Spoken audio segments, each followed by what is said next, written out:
Right, we come back to Professor Kedibone Phago to take a look at what the elections for this year is likely to cost the taxpayer. Professor, good to speak to you again. What is the allocated budget for the Electoral Commission of South Africa to conduct the upcoming national and provincial elections, and how does it compare to previous election budgets? Hugo, it's quite a big budget. It's in the billions, and this is quite a steep budget, and it's really, I think, in my view, partly that because we are having a lot of political parties. I understand we've got about 300 political parties that are in the system, and I'm not yet sure how many are actually participating in the elections. So it is quite a huge budget in terms of the allocations, but we're not sure if it will serve the purpose of supporting political parties to run their campaigns, but also state institutions like IEC, the police, to actually be able to do their work during this election period. Well, the question always is, how are these funds allocated and utilized by the IEC, and which is the body that has oversight of how this money is spent? So government works through the system of the votes. So they would normally make submissions to the National Treasury, and the Minister of Finance would have to go to Parliament and get these money approved. So what you'll find is that there will be a clear participation from the National Council of Provinces through their select committees, and of course the National Assembly. And once that has been finalized, then there would be some form of formal communication from the ministry and from the government that these are the amounts that have been allocated. So it does follow a very rigorous and credible process in a way, because they will need to be audited at some point by the Office of the Auditor General, just to make sure that these monies have been allocated to the right votes and that they were used. But we know, answering your second point, we know that our captain during this particular point, or maybe a referee, is going to be IEC. So IEC is the main player in making sure, not only with the allocation of funds, participation of political parties, but also making sure that the kind of election process that is going to unfold would amount to be considered as free and fair. And that is quite important and necessary, because it also says that the credibility of political parties that are participating in the elections has been taken into consideration. So issues of violence, issues of intimidation, the language usage during these campaigns by the various players need to be taken very seriously. Now, one of the issues that came up this week was speaking to a need for more voting centres for individuals that are voting from outside the country. I suppose stuff like this is all part of that budget that the IEC has got to provide for. But what I also didn't get from you, Professor, is who has oversight of how the IEC spends this money? Yes, so your question has two components. The first one is the people who are not resident in South Africa but are in other countries. So by and large, those people would have to, as far as I understand, go into to our embassies, make arrangements for the elections. And I think it is on that basis, obviously following those registrations and making sure people will be voting at certain allocated centers. So the IEC will indicate if you are in this country, this is much more likely to be your voting station. So South African citizens will then go to those places and just make those kind of arrangements and register online and make sure that they are expected on the election day. So There should definitely, as you are saying, be a very tight arrangement to make sure that those election boxes that will be carrying the votes are properly monitored. Now, the monitoring of that is an important element that would eventually tell us whether our election processes were free and fair. And some of the critical participants in that, it's not only IEC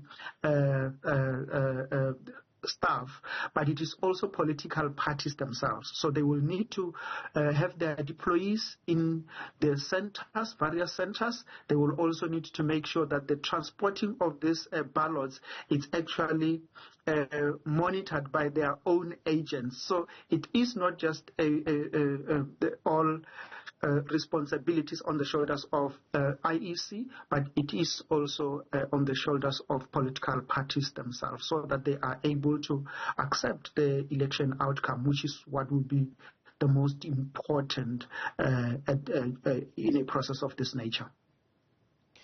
So let's talk about the performance of the IEC, particularly in this election. I mean, it is a watershed election, potentially the biggest number of voters that were expected to participate, a huge amount of new voters as well, and also a few changes to that voting process with the introduction of independent candidates.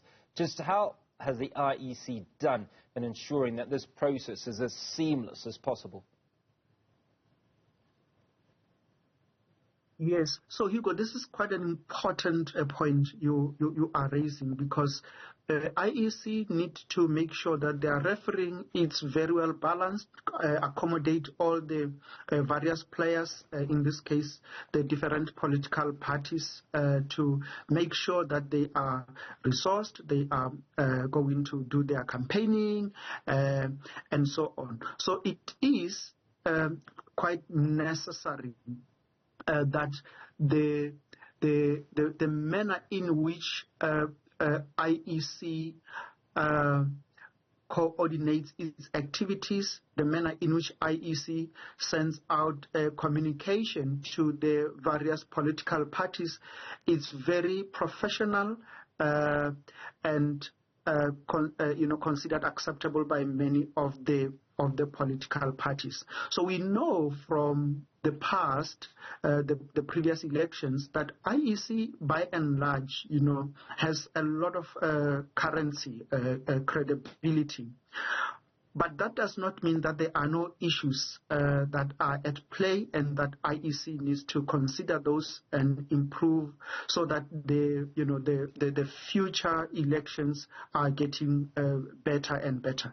So the other point you are raising with regard to the independent candidates, we know this has taken a lot of effort, especially from the NGOs that were pushing for this. And I think it is indeed a watershed moment and has a lot of players. So we are observing with a lot of interest, because as you rightly pointed out, that this is a watershed. We are expecting a coalition, a hung kind of a parliament, which would then need to have different political parties trying to work out a model for government once the election outcomes are going to come. So we should also, in my view, expect a lot of pushback from political parties. We should expect a lot of some of these political parties challenging the outcomes, because it looks like many of these political parties, for some strange reason, have not really internalized or accepted the issue of the polls that have been done, and to observe the potential for each political party outcome that from this election. So I think maybe in a way we need, as media, as academics, try to really find a way of communicating this message, that indeed we are having a very high chance of not having an outright majority. And so we need first to protect the the credibility of IEC, but also to let political parties know that it is their responsibility to play within the rules and monitor and do their part by also monitoring these processes. So at the end of the day, they would indicate indeed that they are satisfied with the outcome. Now, Prof, before we let you go, a few months ago, the DA wrote to the United States and I think other international players requesting oversight of the May 29 elections. So let's talk about who's coming to oversee these elections. What bodies has the IEC contacted or invited to come and witness the elections? Yeah, me it was even a surprise, Hugo, because I think from where we are as South Africa, we have a very robust, it's still very young democracy, but I think it's very lively, it's very robust. The DA itself has a lot of space in expressing their views. So I'm surprised, to be very frank, that we have that kind of a line of thinking. So maybe there is another explanation that the public is not aware of, and maybe it will come at some point. But in my view, I think that we have a very well established system for our election monitoring. We do have a lot of embassies in South Africa. We've got a lot of South Africa's friends, and we've got EU. We've got the US itself with the embassy in South Africa. We've got SADC. We've got AU. I think there are a lot of bodies that are actually active and would definitely be monitoring. So what would then be important is maybe to satisfy DA is the way that will be coming out on whether indeed the elections would be free and fair. And from where I'm sitting now as a South African, I'm not honestly very much worried as yet about whether our elections would be free and fair, and attributing that to the track record of IEC itself. So I'm not sure what was the intention of the DA indeed to be raising alarms around whether the US should be involved, because South Africa is a sovereign state, and we, subscribe to a lot of international rules and ratifications from the UN, from AU, and from many multilateral institutions. So I'm not sure, but I'm not worried too much about that. I think we are set for the elections. I have been driving around myself, and I've seen a lot of political parties campaigning on social media. So I think our democracy is really, maturing, and there's a lot of hype and activity, and we need to encourage more of that.